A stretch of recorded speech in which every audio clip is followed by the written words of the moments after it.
Have you ever heard of themed coffee shops? What? Ano ba yun? Saan nakikita yun? Kung hindi pa, my guy, you're missing out. Coffee shop na unicorn ang theme. Yung isa naman, may coffee shop na may pusa. Eto matindi. Coffee shop na ang theme ay tae. Kaya naganap ako ng 5 coffee shop na kakaiba at sisimulan natin sa Coffee shop number 1. etong coffee shop na to. Ito yung pinakaiba sa mga coffee shop na pupuntahan natin. Ano bang theme ng coffee shop na to? Basta, isa siyang coffee shop na walang upuan, walang table, ang meron lang ay butas. Tapos doon mo kukunin yung order mo. Anyway, it's coffee time. Random Coffee Facts. Alam mo ba na ang unang coffee brand ni Coco Martin ay Nescafe Coffee? Don't fact check that, brother. Walang upuan, walang table, wala lahat. First coffee shop out of 5 natin ay butas lang talaga, pre. Shanner, paano ka order? Merong mga nakasabit na pictures ng drinks na available sa labas. Sadly, wala silang pastries. Talagang inumin lang. Kukunin mo yung picture ng specific drink mo, tapos iabot mo sa may butas. Sakto to sa mga inverter na katulad ko. Ice Americano. Hello po. Total of 1 drink, sir. Yes po, Upsize natin, sir, regular lang. Plus 20 lang po, sir, kapag mag-upsize. upsize. O sige po. One ano po? 159 po. 159. Salamat po kuya. Number po. Magbibit na Number. lang po kapag okay na po yung Alright, salamat po. Tutunog na lang daw to, tapos doon natin siya i-claim. Ayun na, pre.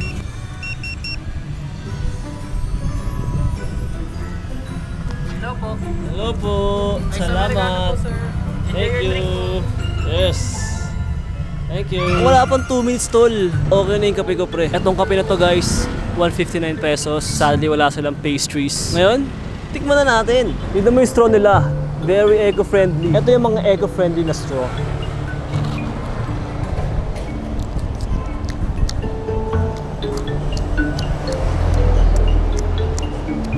Tapang tol ah. Alamang, Amerikano nga eh. Pero itong lugar na to pre, wala silang upuan, wala silang table, wala silang restroom, wala silang wifi, wala silang pastries na available. Kapag pumunta ka dito, ibibigay mo yung order mo, aalis ka na kagad, yun na yun. Sa bagay, sino bang iinom ng kape? Taas sa tambay pa. Hoy, marami kami, oy. Ang pangit mo mag-vlog. I mean, the place is chill. Kung trip mo tumambay, pwede ka sa bangketa. Please, may basuran sa Gedli. Doon nyo tapon yung mga pinag-inuman nyo. Pero for sure, itong next coffee shop na pupuntahan natin, for sure, may upuan at table na. Coffee shop number 2. Nandito tayo ngayon sa Alabang. Alabang! Sa Cubao kasi ano eh. Cubao dito pre. Alabang. Pero par, etong next coffee shop natin, maraming mabibilis. At hindi katulad sa unang coffee shop, eto may upuan at table. Pare, gusto ko masubukan yun. Tara, pasok na tayo. Pag mahilig ka sa kotse, talagang, teka pre, hindi dyan, sa kabila.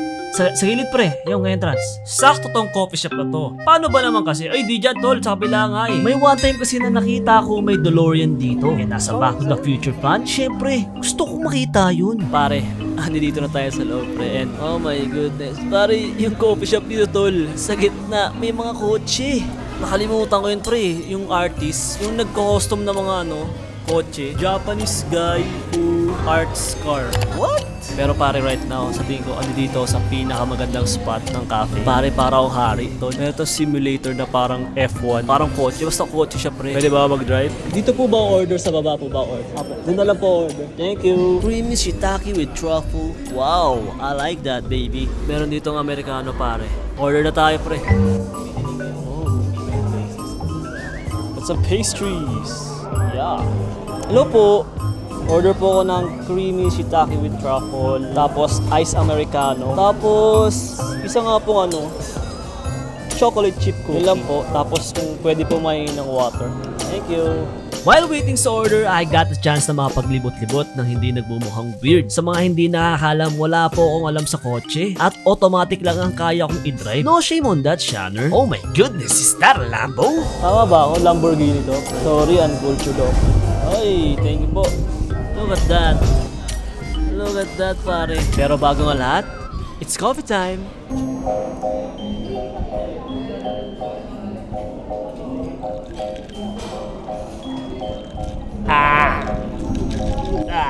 Pare, ang tapang pare.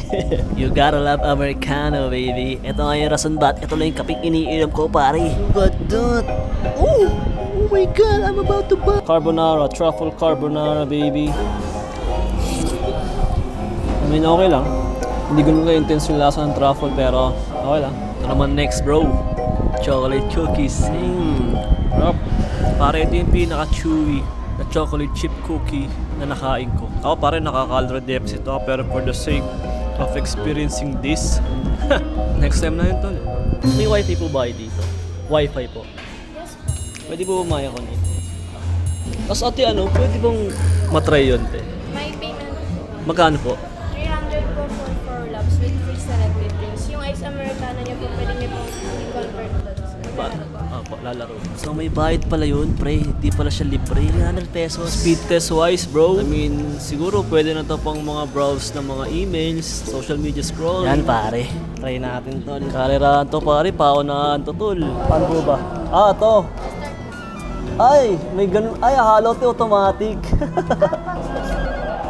Putak. Oh, pare, di ka naman na nangyayari tol. Nakabalik ko yung gulong ko, pre. Pero kahit sira yung gulong ko sa gilid, pang number 7 naman ako sa natapos. Okay lang since may mas bano pa pala sa akin mag-drive. Sayang, hindi ko naabutan yung DeLorean yung time na pumunta ako. Yung CR pala, nasa labas lang ng coffee shop. May mga kotse rin pala sa labas ng coffee shop. Di ko alam kung anong tawag eh. Excited na ako sa coffee shop number 3 kasi yung coffee shop na yun, parang nasa bahay ka lang. Coffee shop number 3. Hey, pangatlo na to, pare. Pare, itong specific coffee shop na to, bro, feeling mo nasa bahay ka lang. As in literal na nasa bahay ka lang. Isipin mo par ganito. Coffee shop, tapos nilagyan ng bahay. Hindi, mali. Isipin mo bahay, tapos nilagyan siya ng coffee shop. Tapos, problemahin na natin sa loob, pre. Tara na. Since nasa residential area siya, tago itong coffee shop na to. Feel ko in order para mahanap mo tong spot na to, may kakilala ka na magdadala sa'yo dito. Sa labas, para lang siyang bahay ng classmate mo na tahimik sa school. Tapos pag dinala kayo sa bahay dahil groupings, malalaman mo na mayaman pala siya. Dito po ba yung coffee shop? Sa loob po? Ito po sa entrance? Wow! Bahay talaga siya, no? Pre, no?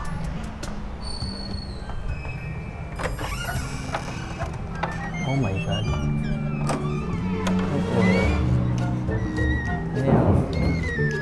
Parang bahay talaga dito, pre. Parang bahay dito, pa. Ito ang makapaniwala, pre. Kasi parang bahay lang to ng classmate ng mayaman. May mga tao dito na hindi natin basta-basta pwede meet, di ba? So, as much as possible, we gotta keep it low-key.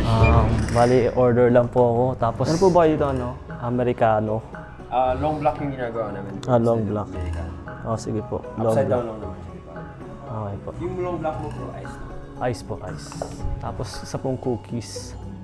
Belgian chocolate cookies. 260 lang. 260. Let's go. Thank you. What is that word again? Cozy. Baka maraming magalit sa akin dahil pinost ko tong hidden gem na to. Malawak yung space sila and kung wala ka ng spot dito sa baba, meron pang second floor. So, andito naman tayo ngayon sa second floor. Oh my goodness, ang ganda dito, pre. Meron pa dito space sa taas, bro. Kumbaga dito. Mas dito mas private. Siyempre, may mga outlets din. You know, solid din, no? Ito. Dito parang pag magbi-meeting ka, bro. Ang malupit kasi dito, pre, konti na yung tao. Kasi dito pwede ka magsulat sa whiteboard ata dito. Hindi yung break mo bro. Yung Serve na namin yung... and cookies, yung let's go. Meron po ba dito sa wifi? Yeah, we do. Ito po yung password.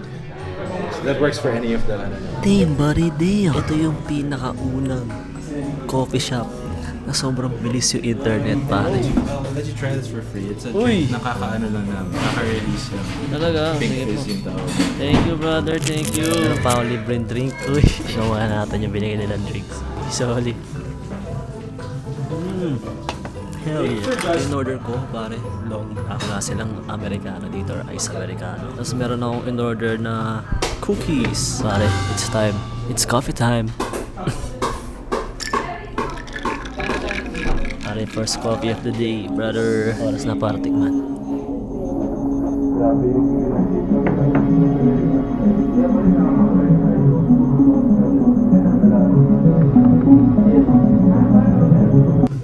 par. Ano yung pinagkaya mo ng long black tsaka ice americano? Pero ngayon, tol, sabi ko na, this coffee is good. Good coffee, great service, fast internet, magandang ambience sa spot, may specific smoking area. Now I know why people are gatekeeping this place. Lahat check, pare. Ito pare, bathroom check. Ay. Wow! Super clean toilet pare. Damn, parang nasa bahay ka lang talaga pre. Let's go. Toothbrush ako pre. Toothbrush ako pare. Ano na? Oh, ang linis pre. PTA check.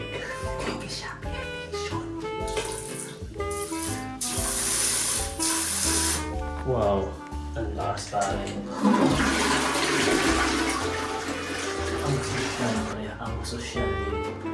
Siguro ang masasabi ko lang na letdown sa place ito ay yung parking. Limited nga lang siya. Overall, yung lugar polish pare. Pero yung next coffee shop natin, mukhang ginagawa pa eh. What the heck, man? Coffee shop number 4. Kasama natin si JP. Hey, what's up bro? Ay, salamat sa pagsama dito, Talaga? Nandito tayo sa Katipunan kung saan itong coffee shop na to babali sa mga norm ng coffee shop pre. Kasi itong coffee shop na to bro, hardware yung team. Oh my goodness. Talagang sa hardware. Talagang par, kapilan tayo sa hardware. Tara, inom na tayo sa hardware. Etong coffee shop na to talaga yung rason kung bakit naisip ko tong team coffee shops. While creating team hotels kasi, nadaanan ko siya. Tapos wala akong time pasukin. Luckily, may time si Jeppe to samahan ako sa coffee shop na to. Ganda po. Pare, parang gusto kong bumili ng ano. May nasisira kasi yung gamit eh. Hello! Ano gusto mo pare? Milk chocolate. Chocolate. Tsaka isang chocolate shop. Tapos sa akin, Americano. Pastries nyo po, ano pong masasuggest nyo sa pastries? If Americano, masasuggest na blueberry dish para balance sa yung sweetness nila. Sa milk chocolate. For milk chocolate, masasuggest ko po si cinnamon pop. Sige po, isa pong cinnamon ba? Tapos sa akin yung blueberry. Partner lang po. Isang iced milk chocolate, one iced Americano, one cinnamon pop, and blueberry dish. Is there anything else? That's it. Ano pa? Ano po ba kayo? May wifi password po ba kayo? Wala. Ay, wala kayo wifi. Yun lamang po. Total is 607. Ang lupit po ng coffee shop nyo ha. Hardware team. E di ano po, asa po si Foreman? Foreman, day of Wednesday. Day off si Foreman. 430 ang change.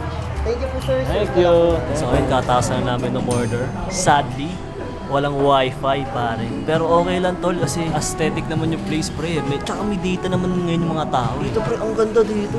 Parang hardware talaga. Oo, pre. Yung mga pipes exposed, yung mga linya ng kuryente exposed. Pintura pa.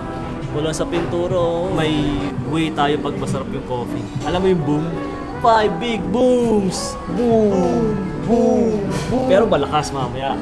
Malakas. Ayun yung way natin para ma-express na, uy, masarap yung kape nyo. Tarap, garagagan. Sino gumawa na ito? Gusto mo ba gawin doon? Huwag na. While waiting sa mga in-order namin, nakapaglibot-libot ako sa coffee shop. May mga tinitinda din sila dito katulad ng mga merch nila at ibang brand ng kape. Ang cute ng tubigan nila dito bro. Ito ata yung nalagaan nila ng water pre. Pare, jumbo jug talaga to. May mga outlets rin dito bro. Outlet. Ang daming outlet. Yung mga tables nila pre. Ayun na pare. Ayun na. Uy. Uy. Dumating na. Ang in-order ko ay ito blueberry pare. JP. Sure naman ba? Try na natin. Tatry na natin. Labanan mo pre. Grabe yung paper nila, newspaper, no? Oo nga, yung tinapay. Sobrang flaky bra. Maganda yung tinapay nila. Malasa din yung loob. Sarap ng cream nila sa top. Ikaw ba yung tipo na pag nasa coffee shop, nagtatrabaho? Ako lagi akong nag-edit sa coffee shop. Eh. Cheers, cheers, JP. Uy. Mapait tol. Pag matapang, masarap. Hindi, pag matapang, kayang kaipaglaban. Ayos yun ha, ayos yun ha. Ito pare, restroom check. Uy. Uy. Wow, eto pare, restroom check tayo. Wow, ayos ha. Linis pa. Ay, may bidet tol. Pare, bidet check tayo tol. Bidet check? Uy. Damn, son! Damn! Ang lakas! Gusto mo ng lababo nila, par? Ito, pre, meron silang ano dito, lo. Tignan mo yung ventilation nila dito, pre. Ang ganda. Ang aesthetic, tignan. Ang aesthetic naman, tignan, pre. Aesthetic, tol. Ayos. Linis, pre. Ayos. Solid. Solid. From 1 to 5, ilan ang booms na mabibigay mo dito? 3 booms! Ako 4. 4 big booms. Meet tayo sa gitna. 3.5 booms. 1, 2, 3, go! Boom! Boom! Boom! Boom! Half talaga, bu. Oh. Bu. Solid. Sabay-sabay tayo mag-thank you, Jepitot! Thank you, Jepitot! Yung last coffee shop na pupuntahan natin, malapit lang din dito. Pero itong coffee shop na pupuntahan natin, mukhang manunod tayo ng sine. Coffee shop number 5. Ang meaning nito ay absolute cinema. Ibig sabihin, pre, ito yung masasabi nating sobrang solid na palabas. Kumbaga perfect movie. Pero speaking of movie, bro, yung pupuntahan natin, pre, coffee shop na may sinihan. Saan ka makakita ng coffee shop na may sinihan, pre? Kung manonood ka ng movies, ano mga movies yung pwede mong panoorin? Oo nga pala guys, ito na yung pinakalas na coffee shop. So, tingnan natin kung maganda. Tara, pasok tayo to. Bro, kung gusto mo puntahan yung mga coffee shops na pinuntahan natin, nasa description lahat ng location. Mas prefer ko na pumunta kayo ng 2 p.m. to 4 p.m. para hindi masyadong matao yung coffee shops. Wow, ang ganda naman dito, bossing. Ito ba yan, no? Coffee shop na may sinihan? Yes, pa. Yeah. Yes po, for dining po. Question lang po. Pwede po sana dito mag-vlog. Oh, no. Okay, salamat. Salamat po. Okay, ayun na tayo sa loob ng cafe. Ganda ng ambience ng lugar na to, pre. Sa lahat ng coffee shop na napuntahan natin, pre, isa to sa mga pinaka-magandang coffee shop, pre. Yung mga showing na movies dito, guys, naakma sa mga showing din sa mga cinemas around the Philippines, pre. Napatan nila ako ng menu nila, pre, ang dami nilang ano, bro, ang dami nilang drinks. Ang dami nilang drinks, pre, tsaka ang dami nilang food, bro. So basically, may mga food lang na pwede mong dalhin sa loob. Hindi lahat ng nasa menu ay pwede mong dalhin sa loob. Baka mahirap linisin, kaya pili lang yung mga food na pwedeng ipasok sa loob ng cinema. Medyo word lang ako, pre. So 8:30 yung screening. At ang oras natin yun ay 8:32 na, bro. Bawal kasi ipasok yung kape, pare. Since last screening na for today yung Final Destination, nag-iisip po kung manunood ako. BS, ako yung tipong ayaw ko manood ng mga madugong palabas. Pero no choice tayo dahil gusto nating ma-experience yung sinihan. Alright, Matar. Kuya, sunod na lang po ako sa ano. Opo, Final Destination. 300. Thank you. Thank you. Bilang respeto sa pelikula, kailangan ko na kayo ilagay sa loob ng bag ko. Pero kung kaya akong humanap ng parang para mag-video sa loob, gagawin ko after the movie. Okay? Pwede mo check yung bag nila. Opo. Bawal na dito mag-video, guys.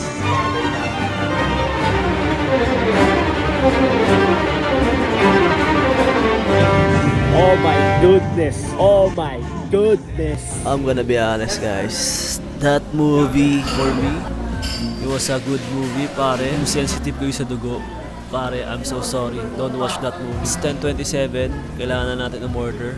Order na tayo ng food, pre.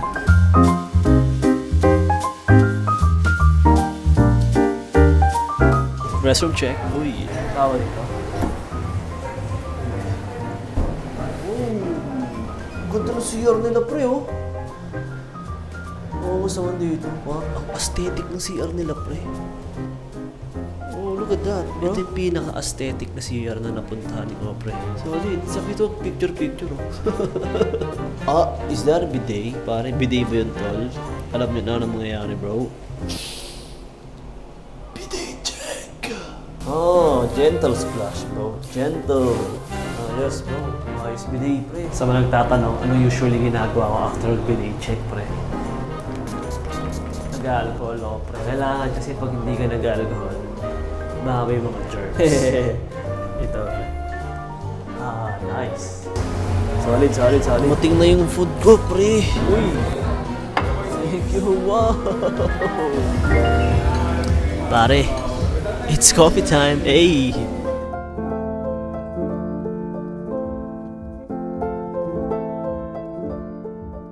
Payat! Ang payat, pare. Alas 10 na ng gabi, pero nagkakape pa rin ako. You gotta do what you gotta do, brother. You gotta do what you gotta do. Chewy!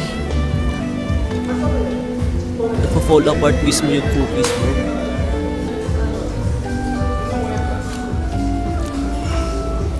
Wow! Kung sakali po ba may wifi po ba? Wala po. Thank you. Ito pare. Pasta. Yan yung pasta. Wow, may olives bro. May olives. Damn, masarap. Hindi ko alam anong klaseng pasta to pre. Pero there is one thing na sure ako bro. This pasta is a bomb. Bombin bro.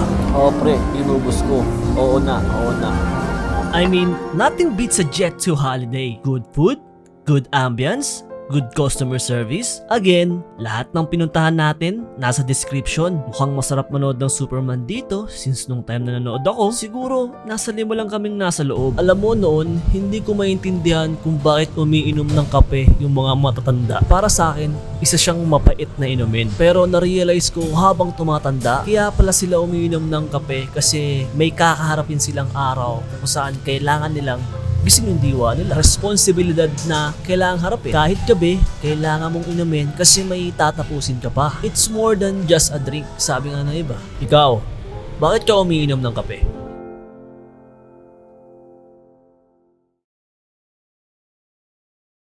And that's it for this video pare. Maraming salamat sa panonood. And shoutout kay Kent Hiraya at saka kay Uncle Louie. Every week meron 2 subscriber na sila shoutout. All you need to do is comment down below Shanner, the coffee lover. I-follow mo ako sa IG para malaman mo yung mga trip natin tol. Pare, alam ko nagtataka.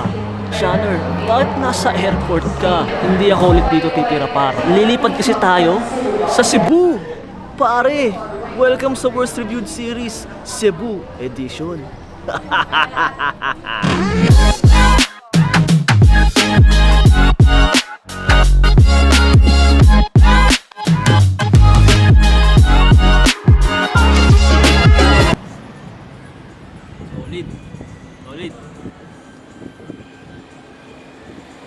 Solid. Perfect.